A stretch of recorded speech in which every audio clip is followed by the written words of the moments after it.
दोस्तों, share market थोड़ा confusing हो सकता है, खासकर नए लोगों के लिए। इसलिए शुरुआत बेसिक्स से करते हैं। शेयर मार्केट को एक बहुत बड़ी दुकान समझो, लेकिन यहाँ कपड़े या खाना नहीं, बल्कि कंपनीज अपने ओनरशिप के छोटे छोटे हिस्से बेचती हैं, जिन्हें शेयर्स कहते हैं। जब आप कोई शेयर खरीदते हैं, तो आप उस कंपनी के एक छोटे से मालिक बन जाते हैं। ये एक बड़े से केक का एक छोटा सा टुकड़ा पाने जैसा है। इन शेयर्स की प्राइस ऊपर नीचे होती रहती है। ये इस बात पर डिपेंड करता है कि कंपनी कितना अच्छा परफॉर्म कर रही है और कितने लोग उसे खरीदना या बेचना चाहते हैं। मान लीजिए आपने एक फेमस टॉय कंपनी का शेयर खरीदा। अगर वो कंपनी कोई बहुत ही बढ़िया खिलौना लॉन्च करती है और उसकी बहुत डिमांड भी आज जाती है, तो नेचुरली लोग उसके शेयर्स खरीदना चाहेंगे, जिससे उसकी प्राइस भी आज जाएगी। और अगर कंपनी को कोई प्रॉब्लम आती है, तो शेयर की प्राइस गिर भी सकती है। शेयर्स खरीदने बेचने का ये बेसिक कॉन्सेप्ट और उनकी प्राइस कैसे फ्लक्चुएट होती है, ये समझना शेयर मार्केट में नेविगेट करने की पहली सीढ़ी है। ये कंपनी के एक हिस्से के मालिक बनने और उसकी सक्सेस स्टोरी का हिस्सा बनने जैसा है। अब जब आपको समझ आ गया है कि शेयर मार्केट क्या होता है, तो चलिए देखते हैं कि ये काम कैसे करता है। आप इस जायंट शॉप में ऐसे ही घुसकर सीधे शेयर्स नहीं खरीद सकते। इस मिडिलमैन को स्टॉक ब्रोकर कहते हैं। ये स्टॉक एक्सचेंज में रजिस्टर्ड होते हैं। यही वो प्लेटफॉर्म होता है जहां शेयर्स खरीदे और बेचे जाते हैं। आजकल ये काम ऑनलाइन प्लेटफॉर्म्स के थ्रू भी आसानी से हो जाता है। वो आपके ऑर्डर्स को स्टॉक एक्सचेंज पर एग्जीक्यूट करते हैं। स्टॉक एक्सचेंज एक सेंट्रल मार्केट प्लेस की तरह काम करता है, जहां बाय और सेल के सारे ऑर्डर्स मिलते हैं और ट्रांजैक्शंस होते हैं। शेयर मार्केट में एंटर करना एक नई दुनिया में कदम रखने जैसा लग सकता है, लेकिन घबराइए मत, हर एक्सपर्ट कभी न कभी बिगिनर ही था। सबसे पहले छोटी शुरुआत करें। अपनी सारी सेविंग्स एक साथ इन्वेस्ट न करें। एक छोटी अमाउंट से स्टार्ट करें, जिसे लूज करने पर आपको ज्यादा प्रॉब्लम न हो। दूसरा, रिसर्च करें। कोई भी शेयर खरीदने से पहले उस कंपनी के बारे में अच्छे से जान लें।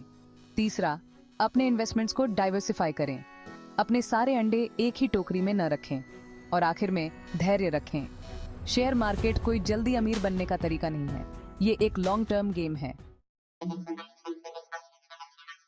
Section 4, illustrating the market examples in action. चलिए शेयर मार्केट को कुछ एग्जाम्पल से और अच्छे से समझते हैं। मान लीजिए आपने एक मोबाइल फोन बनाने वाली कंपनी के 100 शेयर्स 100 रुपए प्रति शेयर के हिसाब से खरीदे। आपका टोटल इन्वेस्टमेंट हुआ 10,000 रुपए। अब खुशखबरी, कंपनी ने एक नया और बहुत ही पॉपुलर फोन मॉडल लॉन्च किया। उसकी डिमांड आसमान छूने लगी, उनका प्रॉफिट बारयाज गया और इन्वेस्टर्स भी खुश हो गए। इस खुशी का असर शेयर प्राइस पर भी दिखा, जो बढ़कर 150 रुपए हो गया। अगर आप अपने 100 शेयर्स इस समय बेचते हैं, तो आपको 15,000 रुपए मिलेंगे, यानी 5,000 रुपए का प्रॉफिट। ये एग्जाम्पल दिखाता है कि कैसे आप किसी कंपनी के ग्रोथ से फायदा उठा सकते हैं। हालांकि मार्केट नीचे भी जा सकता है। एक अलग सिचुएशन की कल्पना कीजिए। कंपनी को सप्लाई चेन की प्रॉब्लम्स का सामना करना पड़ रहा है और वो अपने नए फोन की डिमांड पूरी नहीं कर पा रही है। इससे उनके प्रोजेक्टेड प्रॉफिट्स में गिरावट आती है, जिससे इन्वेस्टर्स का कॉन्फिडेंस कम हो जाता है। नतीजतन शेयर प्राइस गिरकर 80 रुपए हो सकता है। अगर आप अपने शेयर्स अब बेचते हैं, तो आपको नुकसान होगा। यह उदाहरण रिसर्च, रिस्क मैनेजमेंट के महत्व और मार्केट डाउनटर्न्स में घबराने से बचने पर प्रकाश डालता है। Section 5, strategies for growth and success. हालांकि शेयर मार्केट में सफलता की कोई गारंटीड फॉर्मूला नहीं है, लेकिन कुछ स्ट्रैटेजीज आपको मार्केट को अधिक इफेक्टिवली नेविगेट करने और अच्छे रिटर्न्स कमाने की संभावनाओं को बढ़ाने में मदद कर सकती हैं। एक स्ट्रैटेजी है लॉन्ग टर्म इन्वेस्टिंग। इसमें स्ट्रॉन्ग फंडामेंटल्स वाली कंपनीज के शेयर्स खरीदना और उन्हें लंबी अवधि के लिए, जैसे 5 से 10 साल या उससे भी ज्यादा समय तक होल्ड करना शामिल है, जिससे वे ग्रो कर सकें और आपके रिटर्न्स को कंपाउंड कर सकें। दूसरी स्ट्रैटेजी है वैल्यू इन्वेस्टिंग।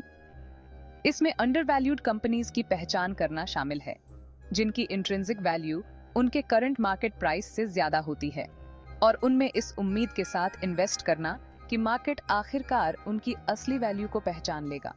ग्रोथ इन्वेस्टिंग एक और तरीका है, जहां आप उन कंपनीज पर ध्यान केंद्रित करते हैं जिनके अबव एवरेज रेट्स पर ग्रो होने की उम्मीद होती है। ये कंपनीज अक्सर एक्सपैंडिंग इंडस्ट्रीज में होती हैं, या उनके पास इनोवेटिव प्रोडक्ट्स या सर्विसेज होती हैं। याद रखें, अलग अलग इन्वेस्टर्स के लिए अलग अलग स्ट्रेटजीज काम करती हैं, जो उनके रिस्क एपेटाइट, इन्वेस्टमेंट गोल्स और टाइम होराइजन पर बेस्ड होती हैं। इन स्ट्रेटजीज को समझना और ऐसी स्ट्रेटजी चुनना एसेंशियल है जो आपके फाइनेंशियल ऑब्जेक्टिव्स के साथ अलाइन हो। Section 6, embracing the journey. A note for new investors. Share market investing की दुनिया में कदम रखना एक एक्साइटिंग जर्नी हो सकता है, जो सीखने, अपॉर्चुनिटीज और हाँ, कुछ रिस्क से भी भरा होता है। याद रखें, यह एक मैराथन है, स्प्रिंट नहीं। शॉर्ट टर्म मार्केट फ्लक्चुएशंस या शुरुआती हिकअप्स से निराश न हो। नॉलेज हासिल करने, सोच समझकर डिसीजंस लेने और लॉन्ग टर्म के लिए इन्वेस्ट रहने पर ध्यान दें। छोटी शुरुआत करें, लगातार सीखते रहें, जरूरत पड़ने पर फाइनेंशियल एक्सपर्ट्स से सलाह लें और सबसे जरूरी, धैर्य रखें। शेयर मार्केट किसी भी अन्य स्किल की तरह मास्टर करने में समय और मेहनत लगती है, तो जर्नी को अपनाएं, इन्वेस्ट रहें और मार्केट के साथ अपने पैसों को ग्रो होते हुए देखें।